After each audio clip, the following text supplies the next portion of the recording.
Donc, autour de la table, Nicolas Doucerin. Salut Nicolas, Salut Stéphane. président de Valumène. Toujours. Nicolas, oui, voilà, c'est ça. Aziz Seni, salut Aziz, entrepreneur, investisseur. Stéphane Van Nuffel, salut Stéphane. Bonjour, Stéphane. Netinvestissement.fr. Aziz, c'est toi qui voulais parler, on parlera après de la baguette, on va quand même pas démarrer avec ça. C'est toi qui voulais parler de l'apprentissage, et c'est très bien, je suis ravi qu'on puisse démarrer avec ça. Donc, succès spectaculaire de l'apprentissage, 718 000 contrats, dont 700 000 dans le privé, plus 37% en un an, et même parce que Elisabeth Borne a publié un point de vue dans les Échos là-dessus ce matin. Il y avait, on prend la mesure de ce qui se passe, 290 000 contrats d'apprentissage en 2017. 718 000, donc spectaculaire. Et alors, tous les niveaux de diplôme sont concernés. La part des entreprises de moins de 50 salariés est prépondérante. Et alors, donc, Elisabeth Borne écrit « L'apprentissage est enfin en train d'acquérir ses lettres de noblesse dans notre pays et de devenir un réflexe de plus en plus partagé par les chefs d'entreprise, les jeunes et leurs familles. » Moi, je trouve que c'est d'abord un succès des entreprises, contrairement à ce qu'on peut lire sur Twitter, où tous les politiques se félicitent comme s'ils avaient signé les contrats. Donc moi, je dis bravo à mes collègues chefs d'entreprise qui signent ces contrats.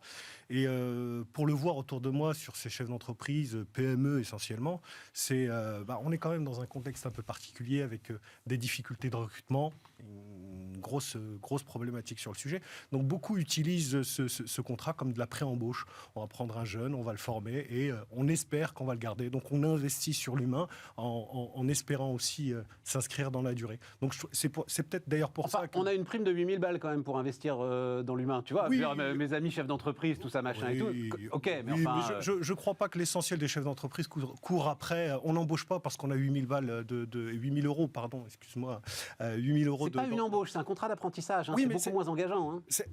Mais ça s'inscrit dans une pré-embauche, pour moi, en tout cas, de ce que je vis, ça s'inscrit dans une pré-embauche. Donc, on ne court pas après 8 000 euros, on n'embauche pas parce qu'on a 8 000 euros de subvention. On embauche parce qu'on a un carnet de commandes, on embauche parce qu'on a une clientèle qui arrive ou qui va arriver, parce qu'on est confiant dans l'avenir. On embauche pour ça, on n'embauche pas parce qu'on a 2 francs 6 sous de subvention. Donc, je pense que, bien sûr que c'est un coup de pouce et que ça aide. On ne va pas cracher sur 8 000 euros, mais je ne pense pas que ce soit la motivation première de tous ceux qui recrutent aujourd'hui ces jeunes, qui signent des contrats et qui veulent tout simplement anticiper leur croissance et avoir du personnel qualifié, des collaborateurs qui s'inscrivent dans la durée. Bon, hurrah pour la France, comme disait Ouais. le général de Gaulle après le premier essai nucléaire réussi dans le désert algérien. Pardon, je referme la parenthèse. Nicolas, Non, moi je me réjouis. t'en as embauché des apprentis ? Eh ben oui.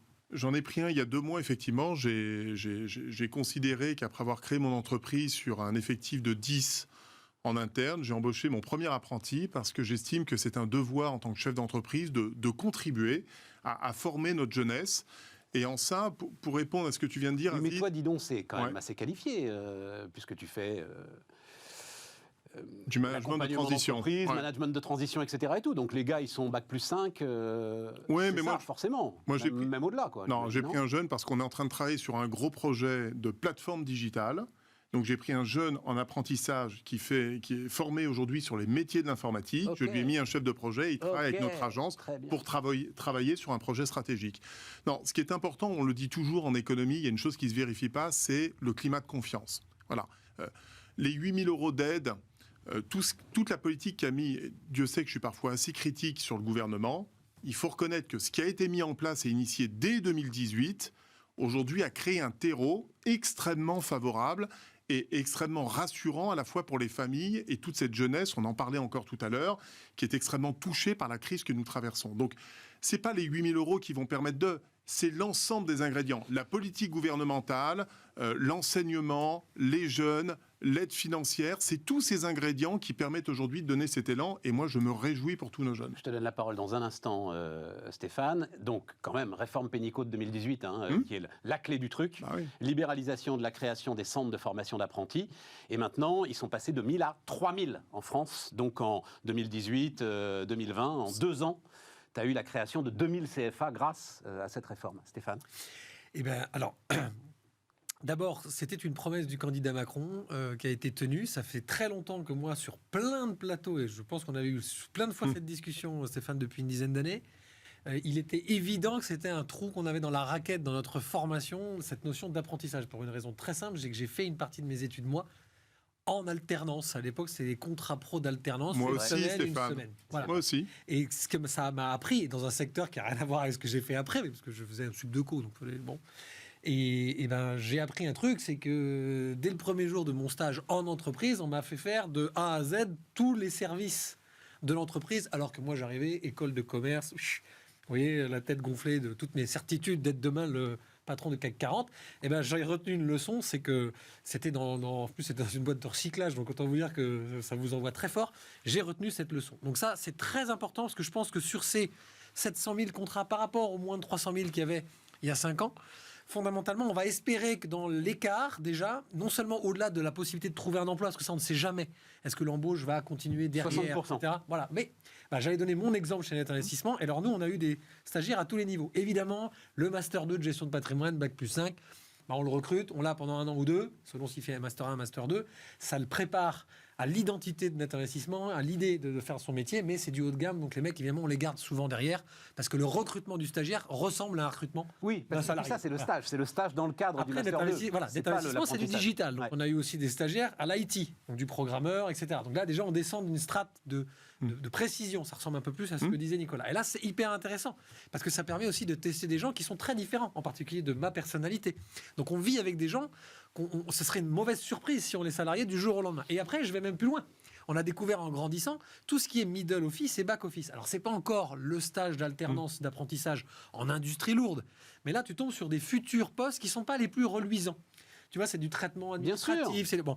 Et ce qui est très important dans un métier comme Et il n'y a le mien, la aucune gestion- formation universitaire pour ces postes-là qui sont Exactement. pourtant indispensables. Et surtout, c'est ça qui est important. des trucs de souscription, de vérification, de réglementation. Si vous ne comprenez pas ce que vous faites, ce qui est le problème dès que vous êtes une grosse boîte, et aujourd'hui Net Investissement appartient à un grand groupe qui est confronté à ça, vous prenez des gens qui arrivent, s'ils ne s'intéressent pas ou si on ne les a pas intéressés à ce qu'ils vont faire, ça ne va pas les intéresser de faire de la paperasserie. Donc, Ok. cette mise en place, je finis juste là-dessus, cette mise en place, elle est hyper importante, autant pour le chef d'entreprise, et on ne va pas cracher sur l'argent qui est donné, parce qu'on paye finalement cette non, mais moi, alors là, j'ai un rôle social, Vas-y, évidemment. ouvre pas les Bon, tiroirs, Stéphane. Vas-y. derrière, je dis juste que c'est un bon moyen d'apprendre à vivre ensemble entre le chef d'entreprise et son futur salarié. Et nous, on a un peu plus de 50% des stagiaires qui sont restés, donc ça correspond apparemment à la moyenne nationale.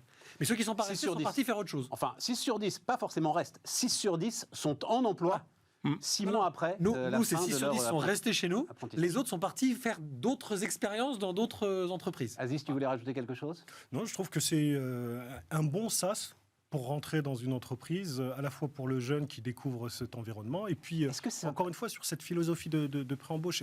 J'en parle parce que j'ai beaucoup ça autour de moi.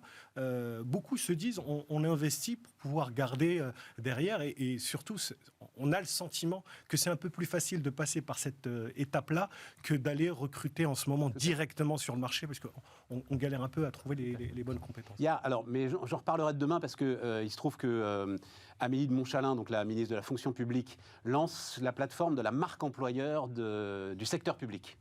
Et j'ai découvert qu'en fait, il y a une crise de recrutement pour le secteur public.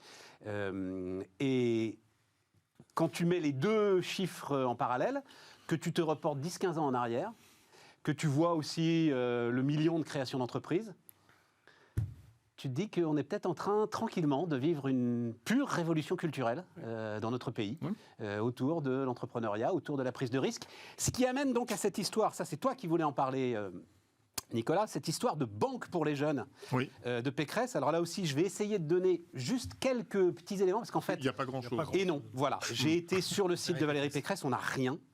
D'ailleurs, sur d'autres sujets, là où j'ai essayé de creuser un petit peu ce que dit Valérie Pécresse, pour l'instant, on n'a rien. Donc à un moment, il va falloir que ça... Oui, il va falloir... L'immobilier, par exemple. L'immobilier, oui, Il n'y a rien. Ou la hausse des salaires de 10% qui est repassée à 3% en moins de 2 mois. Voilà. Dans un premier temps. Alors, Dans un non, premier par temps. exemple, chose quand même très très importante, elle a annoncé ce week-end une suppression du forfait social sur l'intéressement à la participation. Ça, c'est une bonne nouvelle si c'est fait. Oui, mais tu n'as aucun... Ah bah non, il n'y a pas de détail. Aucun détail. Et gratuité de la distribution des actions gratuites, c'est-à-dire plus de taxes sur la distribution des actions gratuites. je vois ton sourire épanoui. Et Non. l'un des membres de son staff dit il va quand même falloir qu'on trouve un moyen pour que ça ne soit pas réservé au seul patron quand même. Il ne faut pas que ça lui retombe dessus, surtout en conflit d'intérêts. Ouais. Qu'elle fasse attention à ces thèmes. Bon, donc Banque des Jeunes, banque du droit à l'échec. Cette banque ne se remboursera que si le jeune gagne, alors je cite Valérie Pécresse évidemment, que si le jeune gagne un certain niveau de salaire. Si ça ne marche pas, c'est l'État qui garantit. Extraordinaire. C'est fantastique. Ah, tu trouves ça fantastique, toi? Ah, mais je trouve ça fantastique, c'est-à-dire Peut que... être un peu taquin. Non, C'est de droite. Ouais. Attends, on sent un peu d'ironie. Attends, vas-y. On connaît un peu. On sent qu'il y a un peu d'ironie. D'abord, enfin, je veux dire... J'ai eu un doute.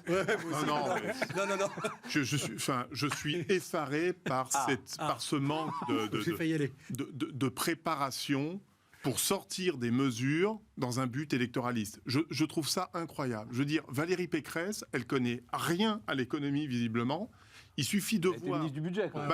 Oui, mais là, C'est là que c'est malheureux. Alors, Nicolas. non, mais C'est là, que je c'est me pose malheureux. vraiment franchement la question. Je veux dire, on sait tous, aujourd'hui, on a des centaines d'aides. C'est peut-être d'ailleurs ce qui tue notre pays. On a tellement d'aides, tellement de banques, d'investisseurs pour subventionner, aider des projets, aider les jeunes, des banlieues défavorisées, pour atteindre les plus grandes écoles. Tout existe aujourd'hui. Il faut arrêter de recréer des structures, des superstructures, des banques d'État qui vont venir financer, qu'elles se concentrent plutôt à faire baisser la dépense publique, à réduire les charges de l'État, à réduire cette pression fiscale, à améliorer les services publics qui n'ont pas cessé de se dégrader depuis 40 ans, plutôt que de créer des systèmes qui viennent complexifier, alourdir et finalement appauvrir notre pays. Voilà. La messe est dite. C'est une proposition d'ordre politique. On est en ce moment Oui, c'est ce que je dis. Les catalogues, sans trop de détails, juste pour attirer le chaland et les lecteurs. Moi, quand j'ai vu cette proposition, j'ai été comme vous, j'ai été regarder ce qu'elle proposait derrière, il n'y a pas grand-chose. Ça m'a inspiré, j'ai pensé peut-être prêt d'honneur, j'ai pensé un peu la continuité des prêts pour les étudiants que les banques fournissent déjà, avec la garantie, il y a déjà des garanties derrière. Donc je me suis dit, c'est peut-être du marketing, on prend un truc qui existe et elle nous le remarquette, mais je ne sais pas ce qu'il y a derrière. En tout cas, en termes de philosophie, dire on vous file de l'argent et puis si ça ne marche pas, c'est pas grave. Mais comme tu l'as dit, Aziz, c'est la droite qui dit ça, c'est dingue. C'est effrayant. Mais qu'est-ce qui va rester à la gauche? C'est le déplacement des plaques politiques, Mais la oui. tectonique, ça dérive, la dérive des continents. Donc je ne sais pas, j'aurais bien vu la proposition dans la bouche de Mélenchon. Mais... Ben, exactement. Non, ou Anne Hidalgo et tout. Tu sens bien. C'est pas très très loin finalement du revenu minimum du SMIC jeune. Ou Tu du vois, c'est un revenu truc comme ça, quoi, universel, voilà. ou du... On peut... C'est Bon. un peu C'est pas différent. très très loin du SMIC jeune. Philosophiquement, c'est un peu différent. C'est que là, Mais moi, puisque tu garantis le risque. Il n'y a plus de risque. Non, il y a un risque que tu garantis pas. Il y a un risque. Je suis pas du tout pour le revenu minimum. Hein. Je te rassure tout de suite. Pour moi, c'est une ineptie absolue. Quand tu es libéral, c'est une ineptie absolue. Là, il y a un truc qui est un risque. C'est une fois de plus, encore, on va excuser. Moi, je l'ai ressenti comme ça. Et c'est pas droite-gauche. Sa démarche, Valérie Pécresse, elle peut être, on verra quand elle rentrera dans le détail. C'est que là, il y a la notion déjà qu'on part du principe que s'ils n'entreprennent pas, s'ils se lancent pas, s'ils ne réussissent pas, qu'ils deviennent salariés, chefs d'entreprise, auto-entrepreneurs, peu importe, il faut qu'on leur garantisse qu'il ne leur arrivera rien au final et qu'ils ne devront rien. Et donc, en fait, ça veut dire c'est quoi? Ça veut dire qu'en fait, tu vis avec le principe de ne pas mourir. C'est-à-dire, c'est contre-philosophique dire ça. Non, mais là, le libéral parle, qu'on soit de gauche ou de droite à partir d'un moment donné, mais donnez-nous la liberté de vivre. Si à un moment donné, tu leur dis, ben non, en fait, tu vas partir du principe qu'on prévoit déjà ton échec. Je ne sais pas si tu vois, au-delà de la finance, au-delà du coût, c'est au-delà du revenu minimum intellectuellement pour moi, c'est de mettre dans la tête de ces jeunes que déjà il y a une notion d'échec qui est tellement prégnante qu'ils risquent de devoir de l'argent à la banque. C'est lunaire, c'est lunaire. Non, mais surtout, ce qu'ils n'ont toujours pas compris, c'est que l'échec fait partie du parcours et de la vie d'un entrepreneur. On apprend de ses erreurs. Sûr, ça Il faut. quelque chose. Mais je sais de quoi je parle. Par exemple, moi, Stéphane connaît très bien mon histoire. Quand j'étais amené à mettre en redressement judiciaire mon entreprise, tout le monde m'a dit, Nicolas, mais est-ce que tu as une assurance chômage? Non. Est-ce que quand j'ai remonté mes nouveaux projets, on m'a vendu ces assurances par une assurance? Est-ce que je prends une assurance chômage? Non. J'apprends de mes erreurs. Le risque fait partie intégrante des gens qui veulent investir, créer. Et évidemment, quand tu crées, tu as des succès et tu as des échecs. Et donc, ça fait partie. Si on veut tout sécuriser, on va attirer des gens qui finalement ne veulent pas prendre le moindre risque. Je ne suis pas sûr qu'au final, ce soit les meilleurs entrepreneurs. Non, comme tu l'as dit très justement, l'accumulation des aides et des dispositifs fait aussi... J'étais très surpris quand cette histoire de passe culture, bon, on ne va pas en reparler, hein, cette histoire de passe culture, en fait, n'est perçue que par à peine la moitié de ceux qui y ont droit. C'est-à-dire, il y a tellement de dispositifs dans tous les sens que ceux qui même veulent essayer de voir s'ils seraient concernés par l'un ou par l'autre sont noyés avant d'avoir la réponse à leurs questions. Et à contrario, tu as l'effet inverse, c'est que tu crées aussi des spécialistes de la recherche de tous ces dispositifs et qui deviennent des ingénieurs intellectuels de la recherche de subventions, d'aides, etc. Je parle aussi d'entreprises, pas que des particuliers. Et en fait, ils oublient que leur intelligence et leur énergie, ils devraient la mettre sur un projet concret et constructif et qui crée de la croissance, plutôt que d'aller chercher des subventions, des aides. Exactement. Ce qui nous amène à France 2030. Bruno Bonnell, donc, qui a donné quelques indications sur la façon... Donc Bruno Bonnell, vous avez suivi ça, hein, la semaine dernière, alors lui, multi-entrepreneur, et donc qui est en charge de la gestion de ce plan France 2030. Alors, on apprend d'abord que c'est plus que 34 milliards d'euros, c'est à peu près 50 milliards, parce qu'il reste encore pas mal d'argent du grand emprunt Sarkozy, c'est vous dire, si tout ça, ça va vite. Et justement, Bruno Bonnell dit il faut plus de prise de risque. Nous ne chercherons pas le retour sur investissement. Il faut reconnaître à l'État le droit à l'échec sur les risques qu'il va prendre. 50% des sommes doivent être dirigées vers des acteurs émergents et 50% des sommes sur la décarbonation. Enfin, les deux. Vous pouvez être acteur émergent et travailler sur la décarbonation. On est d'accord, c'est pas cumulatif. Voilà. Cette idée, reconnaître à l'État le droit à l'échec, m'intéresse beaucoup. C'est sympa pour la BPI. C'est très sympa de dire ça et d'entériner ce message, alors que la BPI a quand même fait un travail de dingue là, absolument, sur les 2 dernières années, et que c'est à eux qu'il faut donner les clés à cette équipe-là. Avec une philosophie, je tiens à le dire, radicalement inverse, puisque Nicolas Dufourcq, lui, et d'ailleurs, souvenez-vous de l'affrontement avec Ségolène Royal, Nicolas Dufourcq, lui, dit « c'est l'argent des Français, il faudra le leur rendre ». Et si possible, leur faire gagner de l'argent. Et c'est la différence de Dufourcq. C'est un choc. Bruno, que je connais un petit peu, je lui dirais, mais jamais devant un conseil d'administration, tu tiendrais un discours comme ça. Ah ben, je suis pas d'accord avec vous, Il n'y a pas de retour sur investissement. Ça veut dire quoi? C'est à fond perdu? Ça veut dire que moi, mes impôts, je les donne sans espérer que... S'il y a du retour sur investissement, Stéphane Van Nuffel et ses amis peuvent le financer, tu comprends? L'État sert à ça, pour moi. Il y a un retour sur investissement, quoi qu'il arrive. Ce que j'attends de l'État, c'est un retour sur investissement éventuellement financier. Il y a une agence des participations. Ce que j'attends de l'État, c'est un retour sur investissement social. J'attends une qualité de service. Aujourd'hui, est-ce que vous en avez pour votre argent au niveau des impôts que vous payez? Non, mais on parle du plan de relance, là. Attends. On peut aller plus loin. Non, mais ne partons pas sur un débat trop large. Reviens sur le plan de relance, les 34 milliards. Je dis que ce discours de dire il n'y a pas d'obligation de retour sur investissement et de manière un peu provocante, l'État a droit à l'échec. L'État a le droit à l'échec, il se l'accorde à lui-même. On parlait tout à l'heure des entrepreneurs. Le droit à l'échec des entrepreneurs, on peut aussi encore continuer à en reparler. Donc non, je ne trouve pas ça très responsable, cette vision et cette façon de faire. Les gars. T'es d'accord avec ça, Nicolas? Excuse-moi, Bruno. Hein. Non, mais c'est peut-être une façon de l'aborder c'est peut-être pas ce qu'il a voulu dire. Parce que quand si, exactement. Quand on a un sérieux entrepreneur, en général, c'est Non, je tiens à dire un truc. Il y a un bouquin très intéressant dont j'ai déjà beaucoup parlé, bouquin de Thomas Philippon, qui est universitaire, prof d'économie français, écrivant aux États-Unis, qui s'appelle Les gagnants de la concurrence. Et dans ce bouquin, pour lui, c'est l'une des clés aujourd'hui du retard technologique, on va dire, de l'Europe, contrairement à ce qui se passe aux États-Unis. C'est qu'en Europe, effectivement, on sanctionne, et on a traditionnellement sanctionné les responsables politiques qui sont allés dans de mauvaises directions d'investissement. Alors que, dit-il, aux États-Unis, on a beaucoup plus... Mais c'est normal, tu le disais, hein, c'est vrai pour toute la société, la culture de l'échec, y compris pour l'État. Vas-y, Nicolas. Je ne suis pas tout à fait d'accord. Moi, je vais prendre... parce que je pense qu'au contraire, ce qui nous freine en France, c'est parfois notre manque d'audace et surtout notre manque de vision à moyen et long terme.